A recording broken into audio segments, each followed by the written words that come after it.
tawaran ng ating mga kasalanan sa ating mga pananalangin sa Diyos.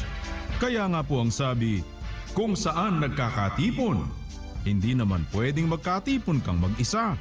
Nagkakatipon ang 2 o 3. Dito ay nakikita natin ang kahalagahan ng nagagawa ng panalangin ng taong matuwid at yung ating pagpapanalanginan sa isa't isa na hindi ka mag-isa. Ang sabi nga po ni Kuya, diyan kasi pumapasok yung ating laging ipinaalala bago tayo manalangin, na ang sabi naman sa Kronika, kung ang aking bayan na tinatawag sa pamamagitan ng aking pangalan. Maliwanag pong hindi ka mag-isa dahil bayan nga po ito. Ang bayang ito ay tinatawag sa pangalan ng Diyos. Kapag sinabi yung tinatawag sa pamamagitan ng aking pangalan, nakapaloob doon yung pangalan ng Diyos. Ang sabi naman po ng Panginoong Hesukristo, kung saan nagkakatipon ng 2 o 3 sa aking pangalan. Dito naman po ay yung 2 o 3 na nagkakatipon sa pangalan ng Panginoong Hesukristo. Kaya po ang sabi sa aklat ng Kronika, kung ang aking bayan na tinatawag sa pamamagitan ng aking pangalan, ano ang gagawin? Ay magpakumbaba at dumalangin. Sino po yung dadalangin? Yun pong bayan na tinatawag sa pangalan ng Diyos. Ano pa po ang sabi? Hanapin ang aking mukha at talikuran ang kanilang masamang mga lakad. Akin ngang didinggin sa langit at ipatatawad ko ang kanilang kasalanan. Bahagi ng idinadalangin ng bayan yung kapatawaran ng kanilang kasalanan. Kasi tanggap nila pare-pareho na nagkakasala sila. Ang sabi nga ni Kuya, hindi naman kasi pwedeng kasama ka sa ipatatawad ko ang kanilang kasalanan kung hindi ka naman pala tumatanggap na may kasalanan ka. Kaya sinasabing ipatatawad ang kanilang kasalanan kasi inilalapit mo nga at ina-acknowledge mo ang kasalanan mo. At kaya sinabing didinggin ko sila sa langit dahil nananalangin nga sila. At kaya ipatatawad ang kanilang kasalanan dahil pinakikinggan sila. Humihingi ng tawad ang bayan. Humihingi ng pagpapagaling yung bayan. Kasama ng pangako na tatalikod sa masamang lakad. Ibig sabihin, hindi yan mag-isa. Bayan iyan. Kaya nakikita po natin ngayon yung significance, kaya sinasabi na ipatatawad ko ang kanilang kasalanan. Bakit po? Tinatawag sa pamamagitan ng aking pangalan, nagpapakumbaba, dumadalangin, at yung nagkakatipon sa aking pangalan. Bayan ito na tinatawag sa pangalan ng Diyos at lumalapit, nagkakatipon sa pangalan ng ating Panginoong Hesukristo ay didinggin sila. Ano ang isang didinggin sa kanila? Ipatatawad ko ang kanilang kasalanan. Kaya nga ipinapatawad dahil dinidinig. Kaya bayan ito na lumalapit, nagpapakumbaba at dumadalangin. Kaya yun ang hindi nawawala sa pagkakatipon ng bayan ng Diyos na nagkakatipon sa pangalan ng ating Panginoong Hesukristo. Pababayaan mo ba ngayon yung pakikipagkatipon mo?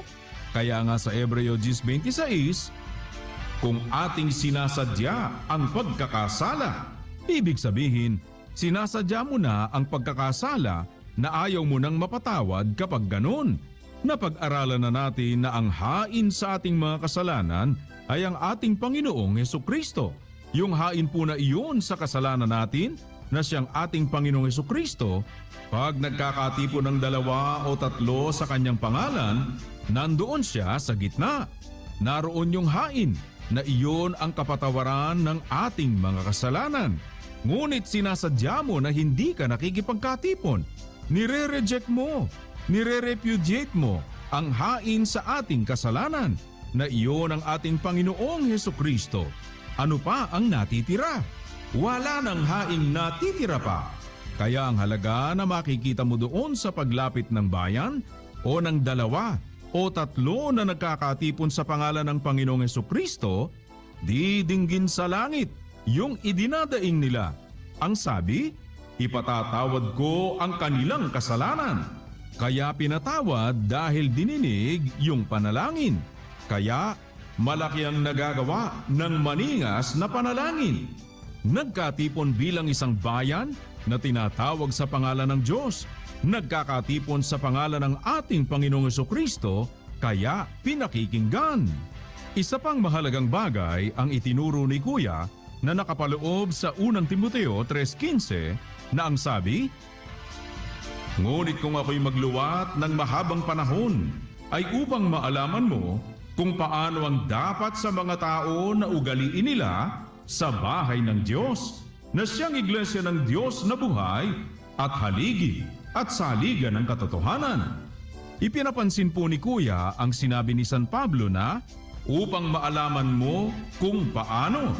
Hindi po sinabi ni San Pablo na upang maalaman mo kung ano, kundi kung paano. Hindi po ang topic dito ay kung ano yung dapat na ugali, kundi kung paano. Kapag paano, paraan ang tinutukoy. Iba ang behavior kaysa doon sa how you ought to behave. Kaya nga ang sabi ng ating Panginoong Jesucristo, na ituro ninyo sa kanila na kanilang ganapin ang lahat ng mga bagay na iniutos ko sa inyo. Kaya may utos. Yung utos, iniutos iyon. Gaganapin iyon. Iba po yung utos kaysa doon sa pagganap ng utos. Kaya nga iba yung paano kaysa sa ano. Ang sabi ni San Pablo, kung paano ang dapat sa mga tao na ugaliin nila sa bahay ng Diyos. Pag sinabing ugaliin, dapat mong ugaliin. Para masabing iyan ay ugali mo na. Kaya mayroong aktwal na aplikasyon ng utos. Pagdating po sa 4:1, ngunit hayag na sinasabi ng Espiritu na sa mga huling panahon, ang iba'y magsisitalikod sa pananampalataya at mga kikinig sa mga espiritong mapanghikayat at sa mga aral ng mga demonyo. Sinasabi rito na ang iba'y magsisitalikod sa pananampalataya. Hindi nila natutunan kung paano ang dapat nilang ugaliin, sapagkat ang inugali nila ay makinig sa mga espiritong mapanghikayat at sa mga aral ng mga demonyo. Kaya yung ugali, uugaliin mo. Kung paano mo dapat ugaliin yung ugali is another thing. Yung utos, iba yon sa aktwal na pagsunod mo sa utos. Kaya nga ang sabi ni San Pablo, hindi ang mga tagapakinig ng kautusan. May kautusan, may nakikinig ng kautusan. Pero hindi ang mga tagapakinig ng kautusan ang siyang mga ganap sa harapan ng Diyos. Tama na yung kautusan, ikaaaring ganap mo kung tatalimahin mo. Bakit? Ang nangagsisitalima sa kautusan ay aariing mga ganap. The same way na ang ugali, kailangan ugaliin mo. Kaya ang sabi ni San Pablo, dapat maalaman mo kung paano ang dapat sa mga tao na ugaliin nila. Paraan ito kung paano nilang uugaliin yung ugali sa bahay ng Diyos. Kaya nga, pagdating doon sa 4:1, mayroon ang wika na sa huling panahon, tatalikod. Sa halip na ugaliin nila yung pananampalataya, tinalikuran nila. Pagdating sa talatang 7, datapwat, itakwil mo ang mga kathang masasama at walang kabuluhan at magsanay ka sa kabanalan. Binigyang diin ni Kuya, ito ay uugaliin. Ugaliin mo yung kabanalan. Magsanay ka. Bakit po? Sapagkat sa pagsasanay ng katawan ay may kaunting pakinabang. Ngunit ang kabanalan sa lahat ng mga bagay ay pinakikinabangan. Kailan mo pakikinabangan ang kabanalan? Kung pinagsasanayan mo. Kaya magsasanay ka. Yung ugali, dapat ugaliin mo. Doon po sa aklat ng Ecclesiastes, tunay na walang matuwid sa lupa na gumagawa ng mabuti. Basta matuwid, hindi pwedeng ialis, gumagawa ng mabuti. Pinag-usapan na natin ngayon ang nakapaloob dito, yung kaisipan. Paano ka dapat mag-isip? Ang matuwid, dapat mag-isip na gaya ng matuwid. Kaya nga sa 3:15 ng Filipos, kaya nga kung ilan tayong mga sakdal ay mag-isip ng gayon. May panggagalingan, may pag-iisipan ka. Kasi yung matuwid na sinasabi na natatakot sa Diyos, mayroong nakapaloob. Matuwid at natatakot sa Diyos. Ito ay matuwid at natatakot sa Diyos. Ano yung pagkatakot sa Diyos? Pagsunod sa kanyang mga utos. Kung ang pagsunod sa utos ay pagkatakot sa Diyos, ibig sabihin, para ka may consider na natatakot sa Diyos, dapat marunong kang sumunod sa kanyang utos. Dapat nating mapansin, iba yung utos kaysa doon sa pagsunod sa utos. Ano ang gagawin mo sa utos? At sa kautusan niya, nagbubulay-bulay siya araw at gabi. Paano ka magbubulay-bulay sa kautusan kung hindi mo naman alam ang kautusan? Kaya dapat alam mo ang kautusan.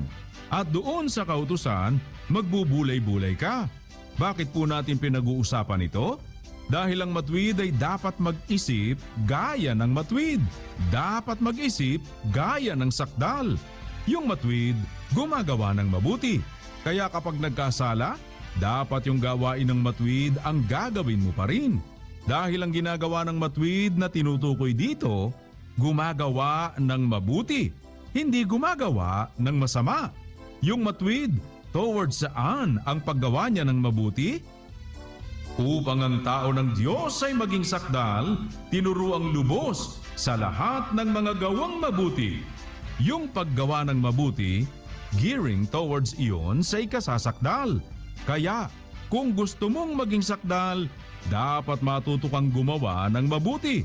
Kung ikaw ay tao ng Diyos, para ka maging sakdal, dapat matuto kang gumawa ng mabuti.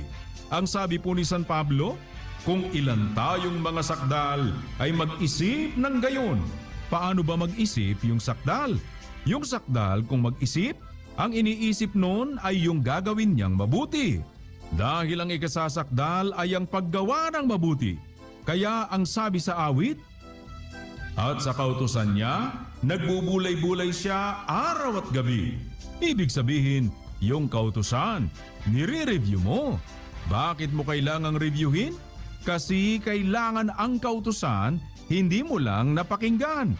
Kung hindi, yung kautusan, dapat tinatalima mo. Kaya kung tinuruan tayo sa lahat ng gawang mabuti, dapat matuto tayo na gumawa ng mabuti. Kaya nga sinabi sa aklat ni Isaias, mga tuto kayong magsigawa ng mabuti. Hindi basta't matuto ka lang ng mabuti, kundi matuto kang gumawa ng mabuti. Kaya ang iisipin mo ay yung paggawa ng mabuti, ang sabi pa ni Kuya. Kaya nga ang sabi sa 4:8 ng Filipos, katapos-tapusan, mga kapatid, anumang bagay na katotohanan, anumang bagay na kagalang-galang, anumang bagay na matuwid, anumang bagay na malinis, anumang bagay na kaibig-ibig, anumang bagay na mabuting ulat, kung may anumang kagalingan at kung may anumang kapurihan, ay isipin ninyo ang mga bagay na ito. Kaya mag-iisip ka talaga gaya ng sakdal. Ang iniisip ng sakdal, anumang bagay na katotohanan, anumang bagay na kagalang-galang. Pagkatapos na isipin, ang mga bagay na inyong natutuhan, na iyon po yung itinuturo na lahat na gawang mabuti. Kaya mula doon, mag-iisip ka naman. Pagkatapos, ang mga bagay na inyong natutuhan at tinanggap at narinig at nakita sa akin, ang mga bagay na ito ang gawin ninyo at ang Diyos ng kapayapaan ay sa inyo.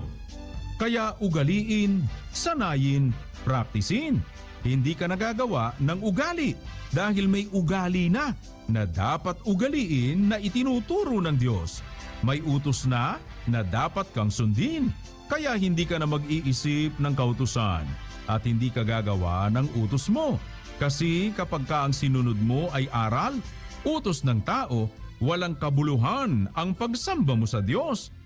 Nagtuturo ng kanilang pinakaaral ng mga utos ng mga tao.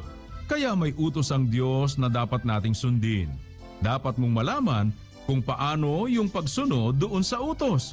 Ang ugali, ang wika ni Kuya, dapat malaman mo kung paano ang dapat na ugaliin mo. Papaano mo siyang ipapractice. Kaya yung itinuro na mabuti, Yun ang isipin mo. Yun ang gagawin mo. Yung mga kagalang-galang, matuwid, malinis, kaibig-ibig, mabuting ulat na itinuro. Kasi pagbubulay-bulayan mo yung utos para sundin. Kaya nga sinasabi din sa aklat ni San Lucas, sapagkat alin sa inyo ang kung ibig magtayo ng isang muog ay hindi muna uupo at tatayahin ang halagang magugugol kung mayroong may pagtatapos. Ano po ang ibig sabihin?